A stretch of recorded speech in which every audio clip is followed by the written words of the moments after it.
berusahalah engkau menjadi seorang yang mempelajari ilmu fikih dan juga menjalani tasawuf. Dan janganlah kau hanya mengambil salah satunya. Sesungguhnya demi Allah, saya benar-benar ingin memberikan nasihat padamu.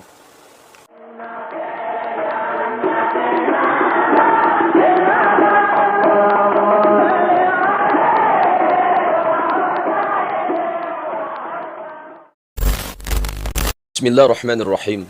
Alhamdulillahilladzi an'amana bi ni'matil iman wal islam wa nusalli wa nusallimu ala khairil anam sayyidina Muhammad wa ala alihi wa sahbihi ajma'in, amma ba'du. Asabiku semua, terdapat golongan yang menolak tasawuf secara total. Bahkan ada yang menghukum ahli sufi secara umum sebagai zindik, sesat dan sebagainya. Dan ada pula yang menggunakan kalam Imam Syafi'i sebagai modal untuk menolak tasawuf tanpa melihat kepada penilaian yang adil, yaitu pujian Imam Syafi'i kepada tasawuf. Maka di sini kita bawakan pujian para ulama salafus saleh terhadap tasawuf. Yang pertama Imam Abu Hanifah radhiyallahu an yang wafat 150 Hijriah. Asabiku semua, seorang ahli fikir Hanafi, Al-Hafsaki radhiyallahu an, penulis kitab Ad-Dur Al-Mukhtar, telah mengutip bahwa Abu Ali Ad-Daqaq radhiyallahu an berkata, saya telah mengambil thariqah ini dari Abul Qasim An-Nasr Abadi radhiyallahu an. Beliau berkata, saya mengambilnya dari As-Sibli, dari As-Saqati, dari Ma'ruf Al-Karhi, dari Daud At-Ta'i, dan beliau mengambil ilmu sekaligus thariqah dari Imam Abu Hanifah radhiyallahu an. Setiap dari mereka memuji dan mengakui keutamaan Imam Abu Hanifah radhiyallahu an. Kemudian Imam Al-Hasfaqi berpendapat, sungguh aneh sekali, bukankah para pembesar ulama itu sebagai teladanmu? Apakah mereka diragukan pengakuan kebanggaannya? Sedang mereka adalah para imam thariqah ini sekaligus tokoh syariah, fiqih, dan thariqah, tasawuf. Dan tokoh yang datang setelahnya dalam perkara ini adalah para pengikutnya. Dan setiap orang yang bertolak belakang dengan apa yang mereka pegang itu ditolak dan dianggap bid'ah. Al-Imam Abdullah bin Mubarak radhiyallahu an itu berkata, tidak seorang pun yang lebih patut menjadi ikutan selain Imam Abu Hanifah, karena beliau sebagai seorang imam yang bertakwa, bersih, wara', alim dan faqih. Beliau telah dibukakan kasyaf, faham, kecerdasan, dan ketakwaan yang tidak ada pada orang lain. Imam An-Nawawi mengatakan kepada seorang yang bercerita kepadanya, aku telah datang dari Imam Abu Hanifah. Beliau mengatakan, engkau telah datang dari penduduk bumi yang sangat ahli ibadah. Daripada sinilah kita dapat mengetahui bahwa para imam mujtahid dan ulama yang amilin, mereka itu sebenarnya adalah orang-orang sufi. Dan ini tertera dalam Hasyiah Ibnu Abidin, halaman 395 sampai 396. Kemudian yang kedua yaitu Imam Malik radhiyallahu an yang wafat 179 Hijriah. Imam Malik berkata, barang siapa yang memahami fikih tanpa bertasawuf, maka fasik. Dan barang siapa yang bertasawuf tanpa memahami fikih, maka zindik. Dan barang siapa yang telah menghimpun antara keduanya, berarti ia telah merealisasikan kebenaran. Dalam Hasyiah Alama Al-Adawi, yaitu Syekh Ali Al-Adawi, jilid 3 halaman 195. Kemudian Imam Asy-Syafi'i yang wafat 204 Hijriah. Al-Imam Asy-Syafi'i berkata, saya telah suhbah dengan kaum sufi selama 10 tahun. Kemudian hanya mendapatkan pelajaran 2 huruf. Dalam satu riwayat, 3 ungkapan. Waktu itu umpama pedang. Jika engkau tidak menggunakannya, maka ia akan menebasmu. Kemudian yang kedua, nafsumu jika tidak kau sibukkan dengan yang benar, yang haq, maka ia menyibukkanmu dengan batil. Itu salah. Kemudian yang ketiga, rasa ketiadaan daya, merasakan wujud kebesaran Allah, itu keselamatan, terpelihara dirimu.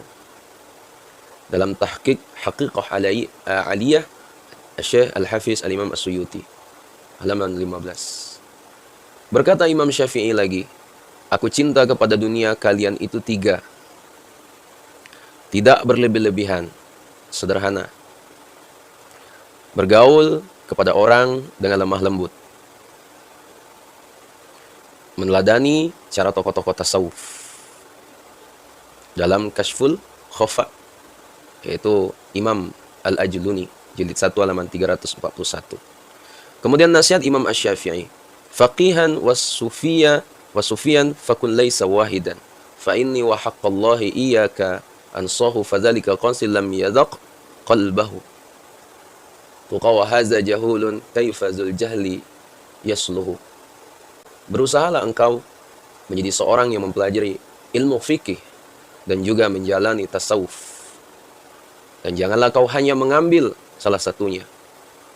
Sesungguhnya demi Allah, saya benar-benar ingin memberikan nasihat padamu. Orang yang hanya mempelajari ilmu fikih tapi tidak mau menjalani tasawuf, maka hatinya tidak dapat merasakan kelezatan takwa. Sedangkan orang yang hanya menjalani tasawuf tapi tidak mau mempelajari ilmu fikih, maka bagaimana bisa dia menjadi baik? Tertera dalam Diwan Al-Imam Asy-Syafi'i halaman 47. Kemudian selanjutnya yaitu Imam Ahmad bin Hanbal yang wafat 241 Hijriah. Pada awalnya sebelum Imam Ahmad bersahabat kepada orang sufi, berkata kepada putranya, wahai putraku, berpeganglah kepada hadis. Jauhilah mereka yang menamakan dirinya sufi. Karena boleh salah satu daripada mereka itu seorang yang bodoh terhadap hukum-hukum agama. Nah, sahabatku semua, namun ketika beliau telah bersuhbah dengan Al-Imam Abu Hamzah Al-Baghdadi As-Sufi dan mengetahui keadaan mereka, beliau berkata kepada putranya, wahai putraku, engkau harus bermujalasah, duduk bersama-sama dengan kaum sufi. Karena mereka telah menambahkan ilmu, muraqabah, takut kepada Allah, zuhud, dan ketinggian semangat kita. Dalam Kashful Khafa, Imam Al-Ajluni, jilid 1, halaman 341. Telah berkata Imam Muhammad As-Safaraini Al-Hambali daripada Al-Imam Ibrahim bin Abdullah Al-Qalansi, bahwa Imam Ahmad telah berkata tentang kaum sufi, aku tidak mengetahui orang yang lebih utama daripada mereka sufi. Lalu dikatakan, mereka itu melantunkan nasyid, kemudian saling hanyut diri. Beliau menjawab, biarkan mereka bergembira sesaat bersama Allah Subhanahu wa Ta'ala. Dalam Manzumatul Adab, jilid 1, halaman 120. Nah, sahabatku semua, kemudian yaitu Imam Abu Abdullah Al-Haris Al-Muhasibi yang wafat 243 Hijriah. Ya. Beliau berkata tentang pengalaman mujahadahnya yang pahit untuk mendapat hak, ya, sehingga mendapat petunjuk ke jalan tasawuf. Ya. Dan pada tokohnya, maka Allah menghubungkanku kepada satu golongan hambanya yang aku dapatkan pada mereka tanda-tanda ketakwaan, wara, dan pengutamaan kehidupan akhirat atas dunia. Serta aku mendapatkan bimbingan dan pesan-pesan mereka yang bersesuaian dengan pendapat para imam umat. Yaitu dalam kitab Al-Wasaya Imam Al-Muhasibi, ya, halaman 27 sampai 32. Kemudian Al-Imam Izzuddin bin Abdus Salam yang wafat 660 Hijriah, Sultanul Ulama Al-Imam Izzuddin bin Abdus Salam itu berkata, orang-orang sufi itu telah membangun landasan di atas kaidah syariah yang tidak menghancurkan dunia dan akhirat. Sedangkan selain mereka berdiri di atas rusum, yaitu zahir saja. Peristiwa karamah serta khawarikul adat yang terjadi di tangan mereka dapat dijadikan sebagai dalil kebenarannya. Hal itu bagian dari kedekatan Allah serta ridhonya kepada mereka. Kemudian selanjutnya itu Imam An-Nawawi yang wafat 676 Hijriah. Imam An-Nawawi berkata dalam kitabnya Al-Maqasid, prinsip asas thariqah tasawuf itu ada 5. Takwa kepada Allah di saat sendiri dan bersama orang ramai. Untuk merealisasikan ketakwaan ini adalah dengan menanamkan sifat wara dan istiqamah.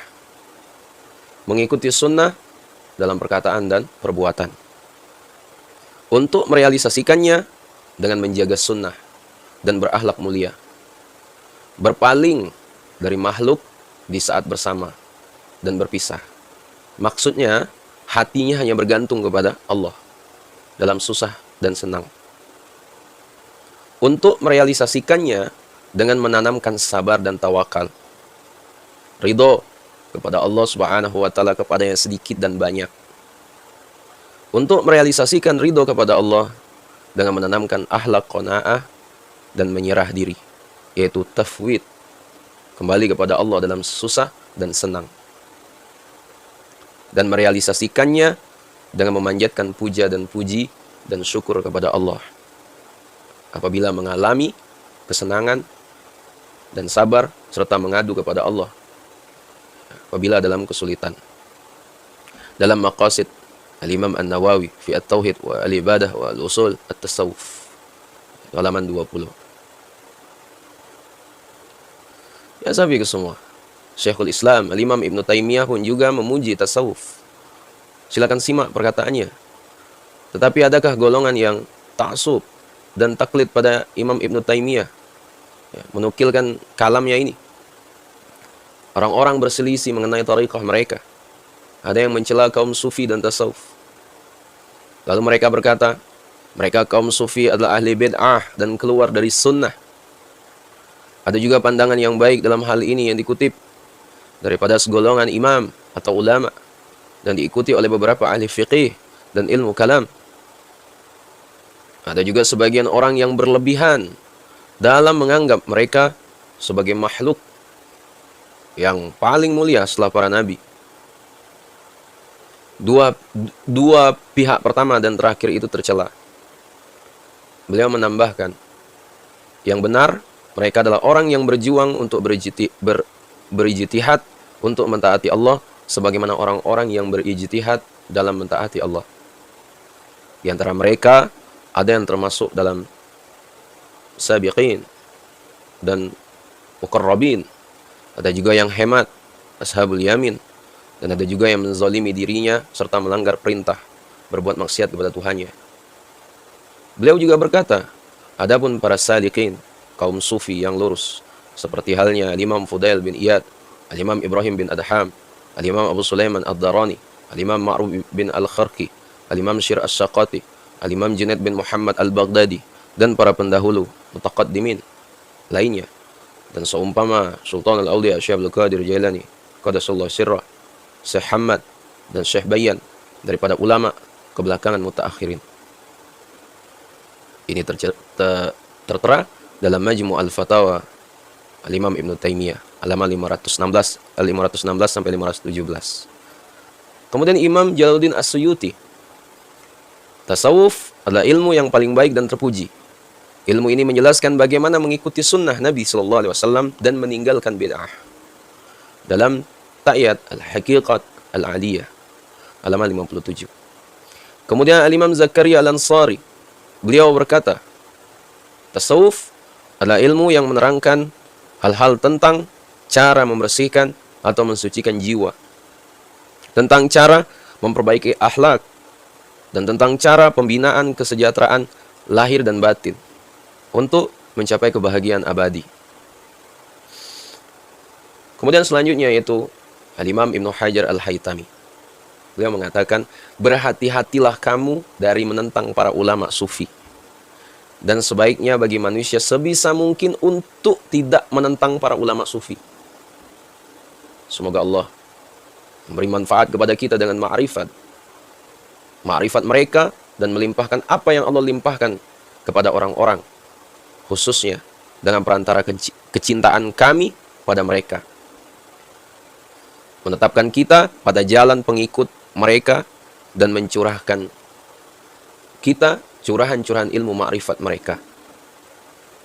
Hendaknya manusia menyerahkan apa yang mereka lihat dari keadaan para ulama sufi dengan kemungkinan-kemungkinan baik yang dapat mengeluarkan mereka dari melakukan perbuatan haram.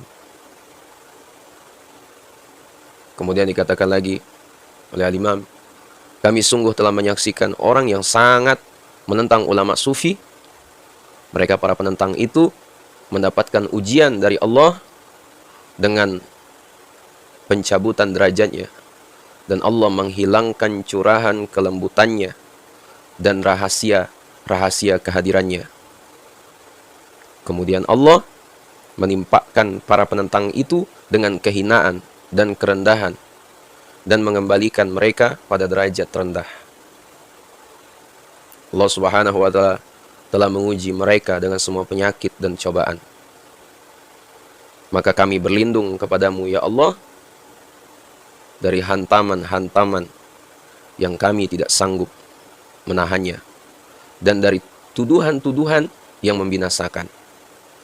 Dan kami memohon agar Engkau menetapi kami jalan mereka yang kuat, dan Engkau anugerahkan kami apa yang telah Engkau anugerahkan pada mereka, sehingga kami menjadi orang yang mengenal Allah dan imam yang mujtahid.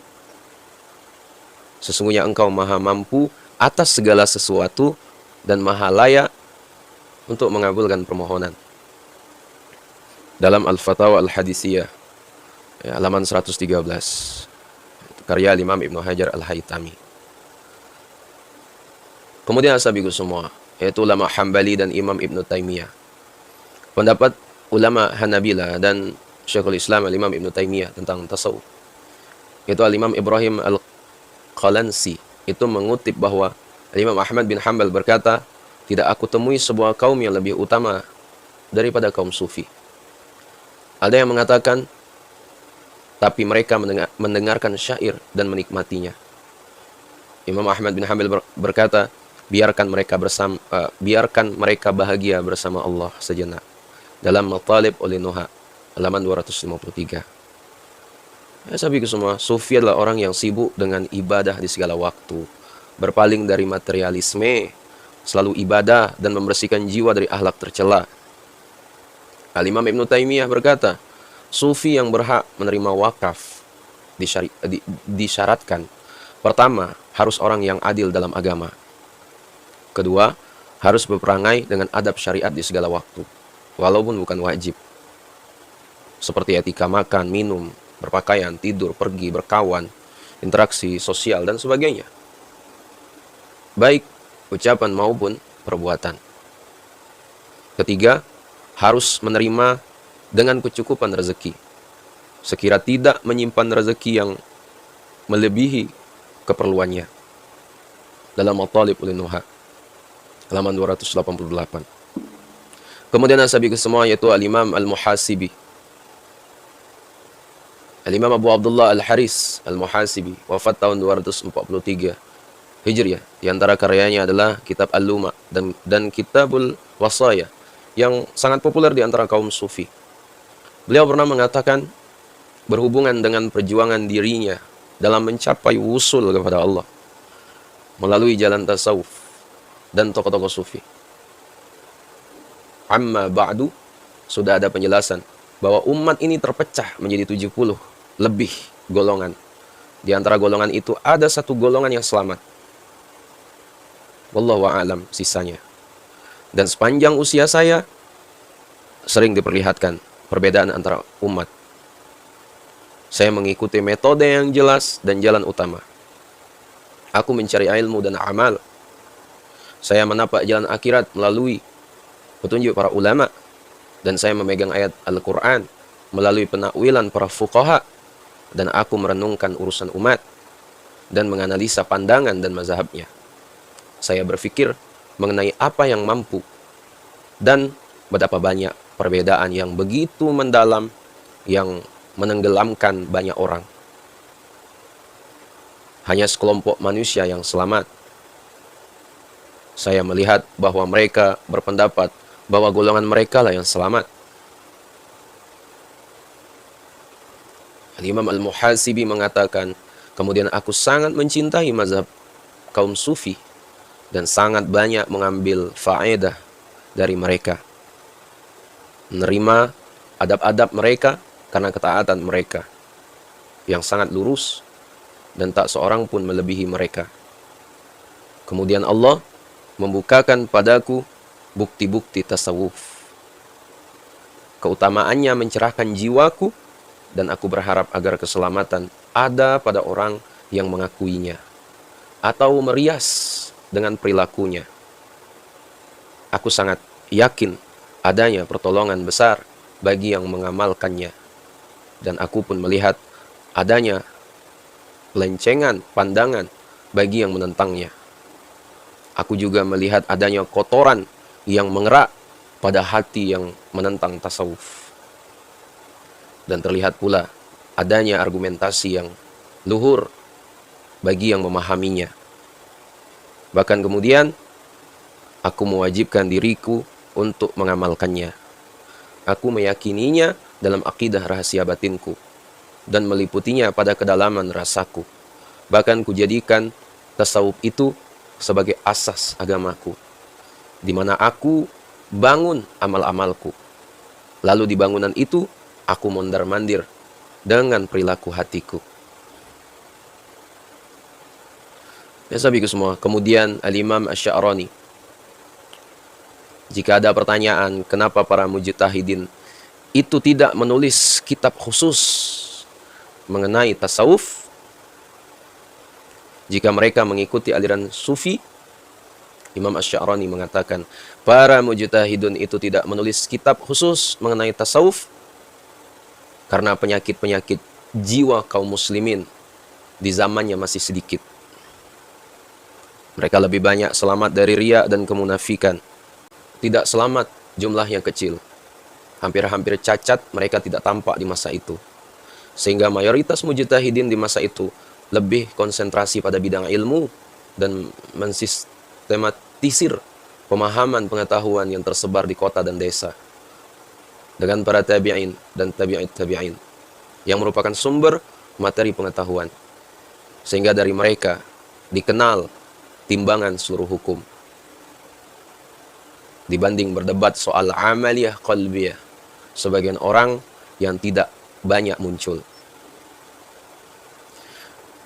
Kemudian sahabatku semua, Al-Imam Asy-Syauqani, Al-Imam Syekh Ali Asy-Syauqani dan Thariqah An-Naqsabandiyah dalam kitabnya Al-Badr At-Tali' Bimahasin Man Ba'dal Qarnis Sabi' juz 1 halaman 407 sampai 408, ya, setelah menjelaskan biografi Syekh Abdul Wahhab bin Muhammad Syakir Al-Husaini dan bercerita tentang kedekatannya dengan beliau, Imam As-Syauqani mengaku berbaiat Thariqah Naqsabandiyah dari beliau. Imam As-Syauqani itu menulis, waqad talaqaitu minhu dzikra ala Thariqah An-Naqsabandiyah. Aku dapat talqin zikir Thariqah Naqsabandiyah dari beliau. Azabiku semua, menurut para pemerhati, Imam Asy-Syauqani itu dulu sangat ingkar kepada sufi dan bahkan ikut-ikutan mengkafirkan Al-Imam Syekh Akbar Al-Imam Ibnu Arabi. Tetapi kemudian beliau rujuk dan bahkan mengambil baiat Thariqah Sufiyah. Kemudian Dr. Yusuf Qaradawi, guru besar Universitas Al-Azhar, di dalam kumpulan fatwanya, arti tasawuf dalam agama ialah memperdalam kebagian ruhaniyah, ubudiyah, dan perhatiannya tercurah seputar permasalahan itu. Para sufi sangat berhati-hati dalam meniti jalan di atas garis Al-Quran dan As-Sunnah. Bersih dari berbagai pikiran dan praktek yang menyimpang, baik dalam ibadah atau pikirannya. Banyak orang yang masuk Islam karena pengaruh mereka. Banyak orang yang durhaka dan zalim bertobat karena jasa mereka. Dan banyak mewariskan pada dunia Islam berupa kekayaan besar dari peradaban dan ilmu, terutama di bidang ma'rifat, akhlak, dan pengalaman rohani. Semua itu tidak dapat diingkari. Terakhir sahabat semua, yaitu Buya Hamka. Tasawuf pada hakikatnya adalah usaha yang bertujuan untuk memperbaiki budi dan membersihkan batin. Artinya, tasawuf adalah alat untuk membentengi dari kemungkinan-kemungkinan seseorang terpleset ke dalam lumpur keburukan budi dan kekotoran batin, yang intinya antara lain dengan berzuhud seperti teladan hidup yang dicontohkan langsung oleh Rasulullah SAW lewat as-sunnah yang sahih. Sahabat semua, Buya Hamka juga mengarang buku tentang tasawuf yang berjudul Tasawuf Modern. Sahabat semua dimuliakan Allah Subhanahu wa taala. Jadi itulah ya sedikit ya dari banyaknya ya pujian para ulama ya, kepada tasawuf, ya, pujian-pujian mereka ya, memuji para ulama ahli sufi ya, dan ternyata mereka juga dari kalangan ulama yang bertasawuf juga, ternyata mereka juga sufi. Jadi bagi kelompok yang masih tak mau menerima para ulama tasawuf dan sufi, ya mulai dari sekarang mulailah belajar untuk membersihkan hati, ya apalagi bahaya kotornya jiwa. Ya, caranya itu ya mempelajari ilmu tasawuf, ya karena tasawuf itu jalan atau metode untuk mendekatkan diri kepada Allah. Ya sahabat semua dimuliakan Allah, mungkin itulah Pak kami sampaikan. Sekiranya video bermanfaat, jangan lupa share pada orang kita cintai, dan juga jangan lupa share ke akun media sosial kalian yang lainnya agar jauh lebih bermanfaat lagi. Wallahu a'lam. Assalamualaikum warahmatullahi wabarakatuh.